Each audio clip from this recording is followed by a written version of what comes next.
मित्रों, मैं प्राध्यापक डॉक्टर गजानन सीताराम देशमुख मेरे इस यूट्यूब चैनल में आप सभी का हार्दिक स्वागत करता हूं। आज के इस वीडियो का विषय है कि how to qualify NET and SET. तो आप बोलेंगे सर हमें क्या पता नहीं कि नेट सेट कैसे क्वालिफाई करनी है। आपको पता है, फिर भी मेरी एक आंतरिक इच्छा है कि आप जो प्रयास कर रहे हैं उसे अगर मैं थोड़ा सा पुशअप कर दूं तो जो सफलता आपको 1-2 दिन बाद मिलने वाली है वो ज़रा जल्दी मिल जाए।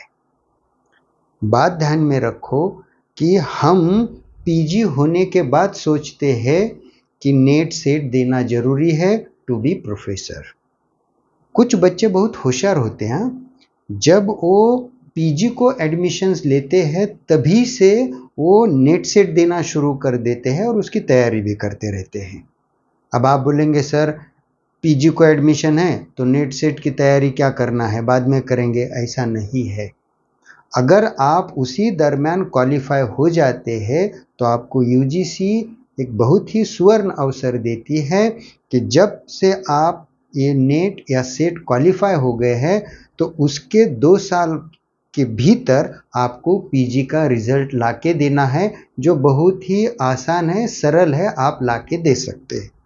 तो जो मेरे भाई बहन अभी ग्रेजुएशन में हैं, वो पढ़ाई कर रहे हैं और उनकी अगर ऐसी इच्छा है कि they want to be professors, तो उनसे मेरा नम्र निवेदन है कि जब आप पीजी को एडमिशन लेते हो तभी से आप नेट सेट देना शुरू कर दीजिए।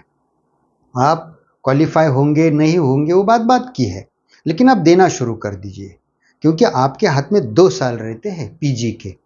और मैं तो यही कहता हूँ कि अगर अच्छे तरीके से अगर पढ़ाई की ना, अच्छे तरीके से, तो 6 महीने में आपका रिजल्ट आ जाएगा मेरे मित्रों। अब आप बोलेंगे सर हम तो यहाँ सालों से तैयारी कर रहे फिर भी रिजल्ट नहीं आ रहा है। इसीलिए तो ये वीडियो मैंने बनाया है कि मैं मेरे कुछ अनुभव के बोल आपके साथ शेयर करना चाहता हूँ। एक संत तुकाराम महाराज का बहुत ही प्रसिद्ध अभंग है मेरे मित्रों, हित सांगे तेने दिले जीवदान। क्या अर्थ होता है इसका? कि जो आपके हित की बात करता है, आपके भलाई की बात करता है, संत तुकाराम महाराज कहते हैं वो आपको जीवन दान देता है। मेरी भी यही प्रार्थना है कि मेरा ये वीडियो किसी के लिए जीवन दान बने। अब होता क्या है, जो बच्चे नेट सेट देना चाहते हैं ना, उनका मोटो बहुत अच्छा है, लेकिन रास्ता थोड़ा सा अलग अपनाते हैं। क्या करते हैं, दुकान पे चले जाते हैं, 2-4 किताबें दे दो बाबा नेट सेट की, वो सब्जेक्ट वगैरह बता देते हैं, फिर 2-4 किताबें ले लेते हैं। किताबें पूरी एग्जाम ओरिएंटेड रहती है। एग्जाम ओरिएंटेड आपको समझ में आ गया क्या अर्थ है इसका? कि सिर्फ उसमें question answer, question answer, question answer, 2-4 किताबें लेके आते हैं, रट्टा मारना शुरू कर दिया। अब रट्टा इतना मारते हैं कि हर एक चीज वो अपने दिमाग में ध्यान में रखना ही चाहते हैं। ये बिल्कुल सही नहीं है। क्यों सही नहीं है? अब आप देखो, आपका जो विषय है, जो भी आपका विषय है ना, मैं धीरे धीरे बात आगे लेके जाता हूं, तो अब आप थोड़ा सा जल्दी उसको समझ लीजिए। अब पूरी किताब, पूरी घटनाएं आपको याद नहीं रखनी। क्या करना है आपको कि आपके सब्जेक्ट के जो भी मेजर वर्क्स है आपके सब्जेक्ट में, तो मेजर वर्क्स ध्यान में नहीं रखना। क्यों? उसके ऊपर आजकल प्रश्न नहीं आते मेरे मित्रों, वो 20 साल पहले आया करते थे। जो मेजर वर्क्स है ना, जिसको पूरी दुनिया जानती है, उसके लिए पीजी होना जरूरी नहीं है आपके सब्जेक्ट में, वो आम आदमी भी आजकल उसको जानता है। इसके लिए प्रश्न का स्वरूप बदल दिया गया है। क्या हो गया है प्रश्न का स्वरूप? मेजर वर्क्स पूछने के बजाय वो मेजर वर्क्स में जो माइनर थिंग्स है, छोटी छोटी जो घटनाएं हैं, उसके ऊपर प्रश्न आना शुरू हो गए हैं। तो आपसे मेरी यह पर्सनल विनती है कि आप मेजर वर्क्स को फोकस ना करें, उसमें और जो छोटी छोटी बारीक बारीक घटनाएं हैं उसके ऊपर ध्यान दो। आप देखो 2-3 प्रश्न आप बिल्कुल आसानी से छोड़ेंगे और कहेंगे देशमुख सर मुझे फायदा हुआ कि मैंने मेजर वर्क्स ध्यान में रखा। वो ठीक बात है, वो तो आपको आएंगे ही अगर आप उसमें पीजी हो जाते हैं। तो ये माइनर वर्क्स पे आपके प्रश्न आना शुरू हो गए हैं। अब जो माइनर वर्क्स है तो उसमें माइनर थिंग्स याद मत रखा करो आप, क्योंकि वो माइनर्स है, छोटी जो भी घटनाएं हैं, तो उसमें का मेजर वर्क्स देखो। बात ध्यान में आ रही ना मेरी? Major works minor things, minor works major things. तो उसकी जो बहुत ही महत्वपूर्ण घटना है वो आप अपने दिमाग में याद करो। बाकी कुछ भी दिखाई दिया, रट्टा मार दिया, इसके ऊपर अब प्रश्न नहीं आते नेट या सेट में। तो अगर ये आप बात अनुकरण में लाते हो तो अगले परीक्षा में आपके 5 बीट बिल्कुल बढ़ेंगे, ये मेरी आपको गारंटी है। दूसरा है, जैसे मैंने कहा बच्चे जाते हैं 2-4 किताबें ले आते हैं, पूरे एग्जाम ओरिएंटेड रहती है। एग्जाम ओरिएंटेड किताबें आप पढ़ो, ना नहीं कहता मैं, वो पढ़ो, लेकिन कब? उसके साथ साथ आपने रेफरेंस बुक्स भी पढ़ना बहुत जरूरी है, क्योंकि रेफरेंस बुक्स की एक बहुत ही खासियत है, वो लिंक लगती चलती है मेरे मित्रों। जो भी विषय आपने नेट सेट के लिए लिया है ना, उसके अगर रेफरेंस बुक्स आप लेते हैं ना, तो उसकी ऐसी एक अच्छी तरीके से लिंक चली जाती है। जब भी आप आंखें बंद करते हैं ना, तो फिल्म आपके सामने आती है जो जो आपने पढ़ा है। और इसके मदद के लिए आप एग्जाम ओरिएंटेड बुक्स ले लो ना, कि जो भी आपको कुछ हाईलाइट करना है सवाल, जो प्रश्न आपको याद करना है, वो तब ले लो। तो मेरी आपसे ये भी विनती है कि आप please read the reference books, नहीं तो आप सालों बर्बाद करेंगे बाबा। जा किताबें लाए कुछ भी नहीं, रट्टा मारते रहेंगे, एग्जाम देते आएंगे, फिर बोलेंगे सर 1 2 3 बीट से निकाल जा रहा है। पिछले एग्जाम में 2 बीट से गया, इस एग्जाम में 1 बीट से गया, हो सकता है अखान बार 3 बीट से गया। एक प्रश्न से, 2 प्रश्न से, 3 प्रश्न से निकाल अगर चले जाता है ना, तो ये बहुत ही दुखदायक है मेरे मित्रों, बहुत ही।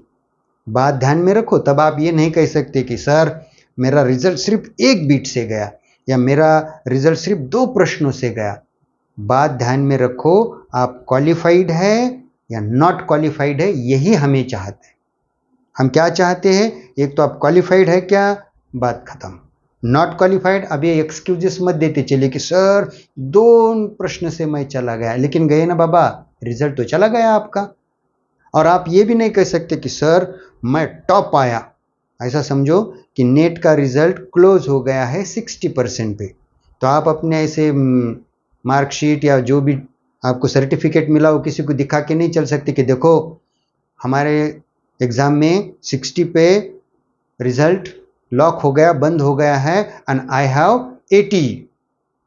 तो 80 रहे या 60 रहे या 61 रहे या 79 रहे, क्वालिफाइड ही है आप। 60 वाला भी प्रोफेसर ही बनेगा, 80 वाला ही प्रोफेसर बनेगा।